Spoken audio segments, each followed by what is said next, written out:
మరి ఇంకా అక్రమ సంపాదన ఉన్నప్పుడు క్రమం చేసేస్తే ఓ పని అయిపోద్ది కదా, అసలు గోలే ఉండదు మరి ఆ పరిస్థితుల్లో ఉండవేమో.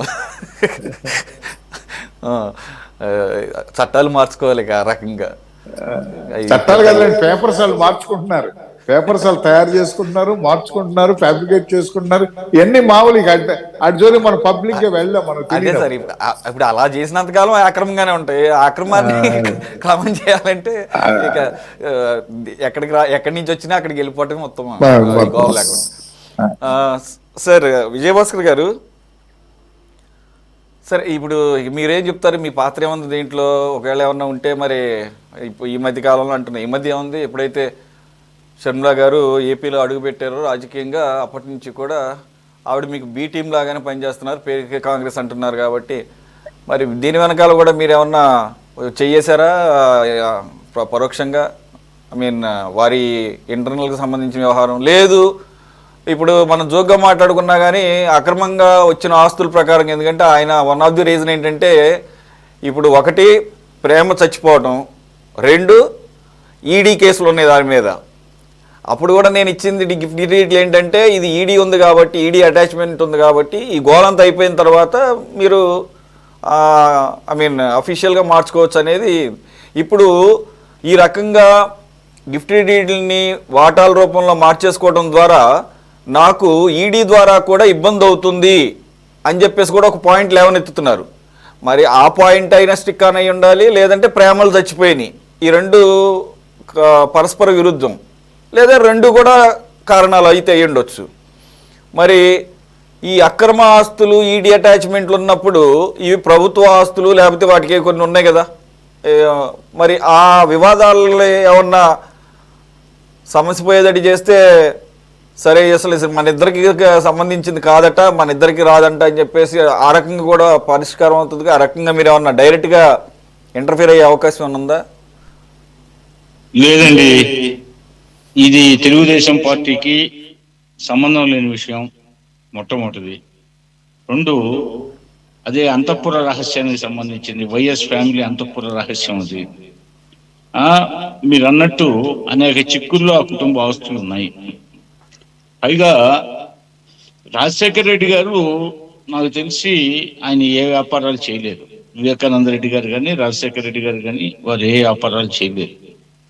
వారు క్రియాశీలకంగా రాజకీయాల్లో ఉన్నారు అన్నదమ్ములు. పోతే మిగతా వాళ్ళు వాళ్ళ తట్టాలు వాళ్ళు పడుతున్నారు.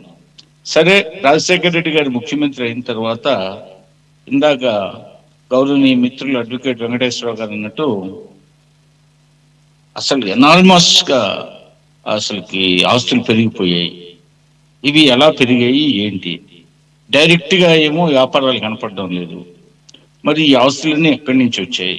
ఈ పవర్ ప్లాంట్స్ అయినా, సిమెంట్ ప్లాంట్స్ అయినా, లేకపోతే పత్రిక అయినా, ఎలక్ట్రానిక్ మీడియా అయినా, లేకపోతే ప్యాలెస్లైనా, ఇంకా అనేక భూములైనా, ఇడుపులపై ఎస్టేట్ అయినా, ఎస్టేట్కి సంబంధించి కొంత భూమి సరెండర్ చేశారు, ఇంకా చాలా వందల ఎకరాలు ఉంది. పోతే ఇవన్నీ ఎలా వచ్చాయి ఏంటి అనేది చాలా నర్మగర్భంగా ఇప్పటిదాకా ఉంది. పోతే ఎన్నో ఈడీలు, సిబిఐలు దర్యాప్తుల మీద దర్యాప్తులు, కొన్ని వేల పేజీల నివేదికలు ఉన్నాయి. మరి 14 ఏళ్ళు అయిపోయింది, 15వ సంవత్సరం జరుగుతుంది అనుకుంటా వీటికి సంబంధించి. మీరు అన్నట్టు ఇవి ఈడీ అటాచ్మెంట్ లో ఉన్నాయి. ఈ ఈడీ అటాచ్మెంట్ లో ఉన్నాయి కూడా బినామీగా అమ్మేశారని వదంతులు వస్తున్నాయి. మరి వాటిని కూర్చి కూడా ఆలోచించాల్సిన పరిస్థితులు ఉన్నాయి. అంటే ఈడీ సీజ్ చేసిన వాటిని కూడా అమ్మేశారు కొన్ని ఆస్తులు అనేది మనం ఈ మధ్య వింటున్నాం. మరి వాటి విషయం ఏంటి? మరి ఈ పరిస్థితుల్లో అవి ఫ్యామిలీ మ్యాటర్ అయిన ఆస్తుల పంపకాలు, వాళ్ళంతా రాజకీయాల్లో పబ్లిక్ లైఫ్ లో ఉన్నారు కాబట్టి దాని గురించి మీరు చర్చ పెట్టారు. పబ్లిక్ లైఫ్ లో ఉన్న వాళ్ళని గురించి చర్చ పెట్టారు. ఇవన్నీ అతి తక్కువ కాలంలో ఈ వేల కోట్ల సంపద ఎలా వచ్చింది, ఈ వచ్చిన సంపదను పంచుకోవడంలో తిలాపాపం తలాపిడి కూడా అనుభవించడంలో వచ్చిన చిక్కులు ఏంటి అనే దాని మీద మీరు పెట్టిన డిబేట్ చాలా అర్థవంతంగా ఉంది. అయితే ఇది తెలుగుదేశం పార్టీకి ఏం సంబంధం లేదు. అయితే వీళ్ళంతా పబ్లిక్ లైఫ్ లో విజయమ్మ గారు ఉన్నారు, ఇప్పుడంటే ఆమె కాస్త క్రియారహితంగా ఉన్నారు. షర్మిల గారు సుదీర్ఘకాలం ఈ దేశాన్ని రాష్ట్రాన్ని పరిపాలించిన ఒక రాజకీయ పార్టీ అధ్యక్షురాలుగా ఉన్నారు. విజయభాస్కర్ గారు సరే, జగన్మోహన్ రెడ్డి గారు ఒక పార్టీకి విజయభాస్కర్ గారు అధ్యక్షుడిగా, మాజీ ముఖ్యమంత్రి. విజయభాస్కర్ గారు మీరు సింగిల్ పార్టీగా మీకు ఎటువంటి సంబంధం లేదు, దట్ ఈజ్ ఓకే. కానీ మీరు ఇప్పుడు కూటమిలో ఉన్నప్పుడు ఏంటి ఎన్ని సంవత్సరాలు, దేనికైనా ఒక లిమిట్ ఉంటుంది కదా. 12 సంవత్సరాల నుంచి అవి కోల్డ్ స్టోరేజ్ లో ఉండి ఈ రకంగా ఉన్నప్పుడు కేంద్ర ప్రభుత్వం అండర్లో ఉన్నటువంటి ఈడీ సిబిఐ దర్యాప్తుల్లో ఉన్నాయి. 1 కాదు 2 కాదు 11 సిబిఐ 7, 8, 9 ఈడీ కేసులు. మరి ఇప్పుడు ఆయన నిజంగానే సచ్చీలుడు దాని లేకపోతే ఆయన కష్టపడి సంపాదించుకున్నాయి అయితే ఆ రకంగా వదిలేస్తే వాళ్ళిద్దరు పంచుకుంటాం ఏదో చేసుకుంటారు. లేదంటే కనుక దాన్ని నిగ్గుదేల్చాల్సింది ఎవరు? Central institutions, ED. మరి ఈడీ సెంట్రల్ గవర్నమెంట్ అండర్లోనే ఉంటుంది కదా. మీరు part of the NDA government అన్నప్పుడు మీరు మరి వీటి సంగతి ఏంటో తేల్చండి. వీటిలో ప్రభుత్వ ఆస్తులు కూడా ఉన్నాయి అని చెప్పేసి మీరు అంటం తప్పేం లేదు కదా. అవునవును, అందులో భాగంగానే ఈ మధ్య సిబిఐ వాళ్ళు హైదరాబాద్ నాంపల్లి కోర్టు కూడా జగన్మోహన్ రెడ్డి గారు అంతకుముందు నేను ముఖ్యమంత్రిని కాబట్టి నాకు తీరిక లేదు, భద్రతా కారణాలు అవన్నీ ఉన్నాయి, నా సమయం అమూల్యమైంది, నేను రాలేనంటే అవకాశం ఇచ్చింది సిబిఐ కోర్టు. ఇటీవల ఆయన్ని కోర్టుకు పిలిపించడం జరిగింది. తర్వాత ఇప్పుడు తెలుగుదేశం పార్టీ ఎన్డీఏ భాగస్వామి అని మీరు అన్నారు, వాస్తవమే. అయితే ఢిల్లీకి వెళ్ళినప్పుడల్లా అవే నిగ్గు తేల్చమని కూడా పార్టీ పెద్దలు అడుగుతున్నారు. పోతే ఆ సిబిఐ ఈడీ కూడా ఇటీవల కొంత వేగం పుంజుకున్న మాట వాస్తవం. మరి ఈ నేపథ్యంలో అతి త్వరలో ఈ సమస్యను పరిష్కరిస్తారని ఆశించాలి మనం. అందుకోసం ఎదురు చూడటమే. పోతే మా తెలుగుదేశం పార్టీ చిత్తశుద్ధితో ఉంది. ఈ నిగ్గు తేల్చాలా ఏంటి, ఇదంతా 15 సంవత్సరాలుగా మూలనబడి ఉంది ఆ కేసు. మరి ఇంతవరకు పరిష్కారం లేదు.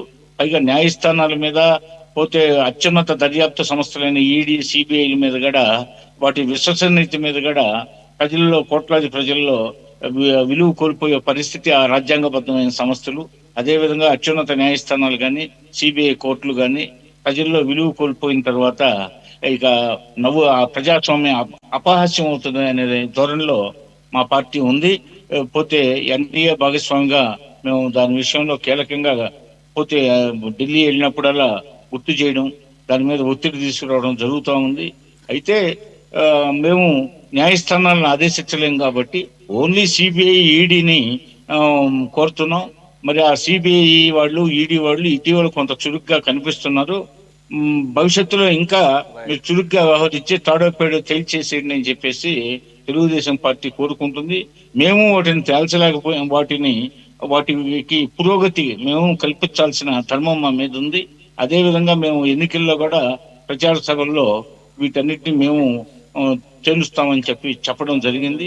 అదేవిధంగా ఈ రాష్ట్రానికి సంబంధించిన కేసులు కూడా కొత్తగా వాళ్ళు చేసిన అవినీతి అక్రమాలు, చట్ట వ్యతిరేక కార్యక్రమాల మీద కూడా మేము విచారణ జరిపిస్తాం, శిక్షలు పడే విధంగా చూస్తామని చెప్పడం జరిగింది. అవన్నీ ప్రోగ్రెస్ లో ఉన్నాయి. Wait for some time.